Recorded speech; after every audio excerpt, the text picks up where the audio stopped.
Hello दोस्तों, आप सभी का स्वागत है हमारे चैनल में। आज की इस वीडियो में हम किसी भी इंडेक्स या स्टॉक के डेटा को हम किस तरह से कैप्चर करते हैं और इन डेटा की मदद से हम किस तरह से कैंडल चार्ट्स का क्रिएशन करते हैं with the help of Python coding, इसके बारे में हम जानेंगे। तो चलिए वीडियो स्टार्ट करते हैं और चलते हैं हमारे पाइथन कोडिंग के सॉफ्टवेयर पे। यहाँ पर हमने विजुअल स्टूडियो कोड सॉफ्टवेयर है, इसका यूज़ किया है। इसको किस तरह से इंस्टॉल किया जाता है इसके बारे में हम पिछले वीडियोस में आपसे के साथ डिस्कस कर चुके हैं, राइट। तो चलिए आज की वीडियो में आगे बढ़ते हैं। तो सबसे पहले आपको पिछली वीडियो में हमने बताया था कि किस तरह से हम वाई फाइनेंस को इंस्टॉल करते हैं और इंपोर्ट करते हैं, राइट। तो पहले तो हमने पहले ही ऑलरेडी वाई फाइनेंस को इंस्टॉल कर रखा था, तो मैंने उसको सीधा यहाँ पर इंपोर्ट किया हुआ है। देन पांडास को हमने इंपोर्ट किया है, ओके। एंड देन हमने प्लॉट ग्राफ को इंपोर्ट किया है, जिसकी मदद से हम कैंडल स्टिक चार्ट्स को ड्रा करेंगे, ठीक है। तो यहाँ पर हमने टिकर नेम में NSCI मतलब कि NSE इंडिया निफ्टी 50 इसकी चार्ट को हम यहाँ पर कैप्चर करना चाह रहे हैं, ठीक है।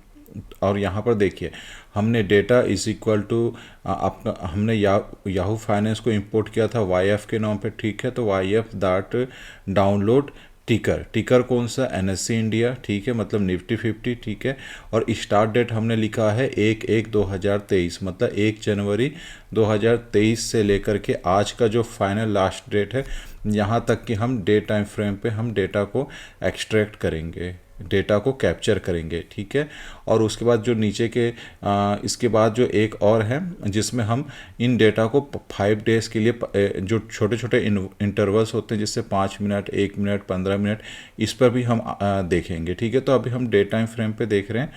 अब इसके बाद हमने यहाँ पर देखिए विड्थ का हमने ऑप्शन चेक किया हुआ है। मैक्सिमम कॉलम, मैक्सिमम रो, इन सब के बारे में भी हमने यहाँ पे कोडिंग किया हुआ, जिससे कि हम सारे डेटा को कैप्चर कर सके। फिर हमने एक प्रिंट कमांड दिया हुआ है, प्रिंट डेटा डॉट टेल 5। तो यहाँ पर मैं ऐसा करता हूँ कि मैं इसको कर देता हूँ 50, ठीक है। तो यहाँ पर हम जो रिसेंटली बॉट, टेल का मतलब ये होता है कि प्राइस जो रिसेंटली लास्ट जो डेटा होती है उससे 50, ठीक है, उन डेटा को यहाँ पर ये शो करेगा। इसके बाद हमने यहाँ पर क्या किया है कि हमारा जो ग्राफ है, कैंडल स्टिक चार्ट को जो हम ड्रॉ करना चाहते हैं, उसके बारे में हमने यहाँ पे figure is equal to go, ठीक है। गो हमने क्या किया है, वो हमने प्लॉट ly.graph.object से इंपोर्ट किया हुआ है, ठीक है। इसको हमने जियो किया हुआ है। और इसके बाद फिर हमने ये कैंडल स्टिक पैटर्न्स के लिए हमने इन डेटा का ओपन, हाई, लो, क्लोज को हमने यहाँ पर सारे कोडिंग कर लिया है, ठीक है। यहाँ पर हमने एक्स एक्सिस में कैटेगरी किया हुआ है, और साथ ही यहाँ पर हमने जैसे यहाँ पर टाइटल है, टाइटल मैंने स्टॉक रखा हुआ है, और वाई एक्सिस हमने प्राइस रखा हुआ है। और इसके बाद यहाँ पर जो रेंज स्लाइडर होता है, इसको हमने कर दिया है फॉल्स। रेंज स्लाइडर का मतलब होता है कि आप किसी पर्टिकुलर स्पेसिफिक रेंज की डेटा अगर देखना चाहते हैं तो वो भी हमको यहाँ पे मिल सकता है अगर आप इसको ट्रू कर देंगे। तो यहाँ पे मैंने फॉल्स कर रखा है। देन फिगर डॉट शो, ये हमारा टोटल कमांड है। तो ऊपर की जो डेटा है, सबसे पहले हम क्या कर रहे हैं, हम डेटा को कैप्चर कर रहे हैं। उन डेटा को फिर हम जो नंबर्स के फॉर्म होते हैं उसमें हम शो करेंगे, एंड देन उन नंबर्स से उन डेटा को फिर हम चार्ट्स के फॉर्म में कन्वर्ट कर देंगे, ठीक है। तो ये हमारा टोटल प्रोसेस है। तो चलिए मैं इसको पहले सेव कर लेता हूँ इस कोड को, और इस कोड को आप ऐसे ही आप अपने सिस्टम में टाइप करके चेक कर सकते हैं। तो मैं इन सेव करने के बाद अब मैं इसे रन कर लेता हूँ और देखता हूँ कि क्या हमें क्या मिलता है, ठीक है। वेट,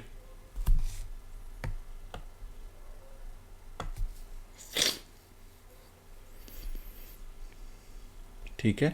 तो यहाँ पर हम अपने जो डेटा देख लेते हैं। ये पुरानी जो जितनी भी डेटा है, देखिए हमको ये सारे के सारे नंबर्स यहाँ पर मिलना शुरू हो चुके हैं, ठीक है। यहाँ पर हमने टोटल 50 हमने कहा हुआ था, तो यहाँ पर टोटल टेल से मतलब बॉटम का जो लेटेस्ट होता है वहाँ से 50 जो 50 जो डेटा है वो हमको मिल रहा है। यहाँ पर हमको कौन कौन सी डेटा मिल रही है, यहाँ पर हमको मिल रही है open, high, low, close, adjustment, close and volume, ठीक है। तो इस तरह से हमको ये सारी डेटा यहाँ पर मिल रही है। अब मैं क्या करता हूँ, अब हमने जो इसका जो कैंडल स्टिक चार्ट का क्रिएशन किया हुआ था, तो इसे भी हम देख लेते हैं। ठीक है, जैसे हमने रन किया था तो यहाँ पर हमको ये देख सकते हैं, अब कैंडल स्टिक चार्ट भी हमको मिल चुका है। ये जो कैंडल स्टिक चार्ट ये पूरे 1 साल का है। ठीक है, 1/1/2023 से, मतलब 1 जनवरी 2023 से आज का जो लेटेस्ट है वहाँ तक ये है। ठीक है, अब मैं इसको थोड़ा सा चेक भी कर लेता हूँ।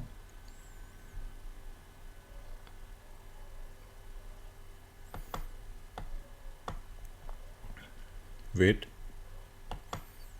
ठीक है, ये हम जूम करके भी देख सकते हैं किस तरह से डेटा, हर एक कैंडल्स का यहाँ पर डेटा हमको मिल रहा है। तो देख सकते हैं हमने डे टाइम फ्रेम पे किस तरह से हमने कैंडल का क्रिएशन कर लिया है। ठीक है, उन डेटा से।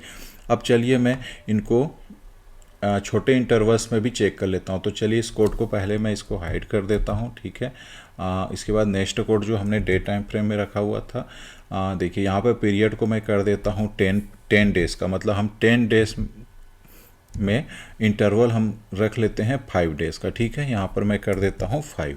ओके, मतलब कि हम 5-5 मिनट के 10 दिनों के 5 मिनट के डेटा को हम एक्सट्रैक्ट करेंगे, और टेल में फिर मैं 5 है, ठीक है, सॉरी 50 है, तो 50 डेटा को हम बॉटम से कैप्चर करेंगे। तो इसको मैं फिर से सेव कर लेता हूँ। अब हम यहाँ पर देखते हैं कि यहाँ पर हमको क्या मिलता है।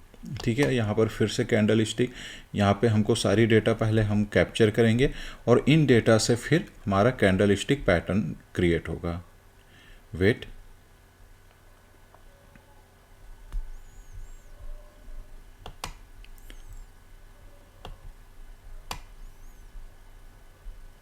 तो देख सकते हैं हमको ये हर 5-5 मिनट की डेटा हमको कैप्चर हो चुकी है। जैसे यहाँ पर हम देखेंगे तो देखिए 11:20 है, 11:25 है, 30 मिनट, 35 मिनट, मतलब हर 5-5 मिनट की डेटा हमने लिया हुआ है। ठीक है, जहाँ कौन कौन सी open, high, low close, adjustment close. ठीक है, और साथ ही हमने जब हमने इसको रन किया था तो हमको इसका आउटपुट भी यहाँ पर देखिए कैंडल स्टिक के फॉर्म, जो डेटा थी वो कैंडल स्टिक के फॉर्म में आ चुकी है। ठीक है, तो इस तरह से हम यहाँ पर इन डेटा को चेक कर सकते हैं। और यहाँ पर हम अगर जूम करते जाएं तो जूम करने से हमको इन डेटा को काफ़ी अच्छे से क्लियर समझ आ जाएगा। ठीक है, वेट,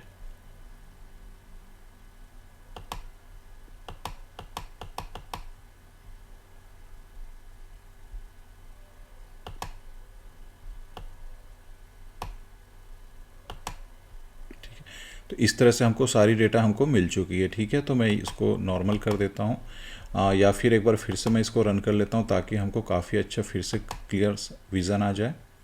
ठीक है,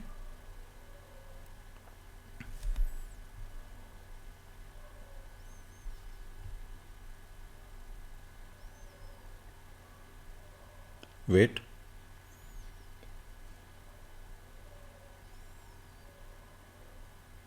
ठीक है, हमको यहाँ पे फिर से डेटा मिल चुका है। अब मैं इसे थोड़ा सा एक्सट्रैक्ट कर लेता हूँ। अब यहाँ पे हम इसको जूम कर लेते हैं, तो जूम करके हम इन डेटा का काफ़ी अच्छे से हम इन डेटा को चेक कर सकते हैं। देखिए हर कैंडल्स का एक एक कैंडल्स का अब देखिए यहाँ पर अगर आप रखेंगे तो ओपन, हाई, लो, क्लोज, कौन से टाइम फ्रेम, कितने मिनट का, ये सारी कैंडल्स की डेटा हमको मिल रही है। तो हमने क्या किया, डेटा को पहले एक्सट्रैक्ट किया ओपन, हाई, लो, क्लोज, और उसके बाद फिर हमने उसका चार्ट का क्रिएशन किया। तो काफ़ी इजी तरीके से हमने कैंडल स्टिक का चार्ट क्रिएट कर लिया, राइट। तो अब हम कुछ स्टॉक्स पे भी काम कर लेते हैं। तो चलिए कुछ स्टॉक्स के भी चार्ट को हम यहाँ पर क्रिएट करने की कोशिश करते हैं। ठीक है, ये तो हो गया एनएससी इंडिया का। अब यहाँ पर मैं कुछ और लिख लेता हूँ, जैसे कि मैं यहाँ पर टाइप कर लेता हूँ कोई भी कंपनी कर लेता हूँ यहाँ पे, जैसे मैं कर लेता हूँ PNB। ठीक है, PNB.NS। ठीक है, अब मैं इसे सेव कर लेता हूँ, और सेव करने के बाद फिर हम रन करते हैं, और रन करके इन कोड्स को हम जानने की कोशिश करते हैं। सेव आल, ठीक है, यहाँ पर PNB.NS हो चुका है, देन रन। वेट,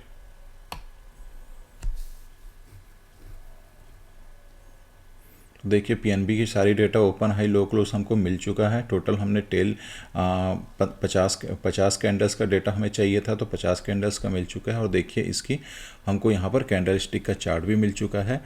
ठीक है, यहाँ पर मैं पेन को बटन को प्रेस करके इसकी सारी डेटा को मैं चेक कर लेता हूँ, और साथ ही हम इसको जूमिंग करके यहाँ पर हम उस पर्टिकुलर डेटा को भी कैंडल्स को हम देख सकते हैं कितना इजी तरीके से हमको सारे कैंडल्स यहाँ पे मिल चुके हैं, राइट। तो ये काफ़ी इंटरेस्टिंग कोड था पाइथन का, जिसकी मदद से आप काफ़ी इजी तरीके से कैंडल्स का क्रिएशन कर सकते थे, राइट। तो इस वीडियो को मैं यहीं पे क्लोज़ करता हूँ। मिलते हैं नेक्स्ट वीडियो में कुछ न्यू टॉपिक के साथ। तो लाइक सब्सक्राइब करना ना भूलें। Thank you.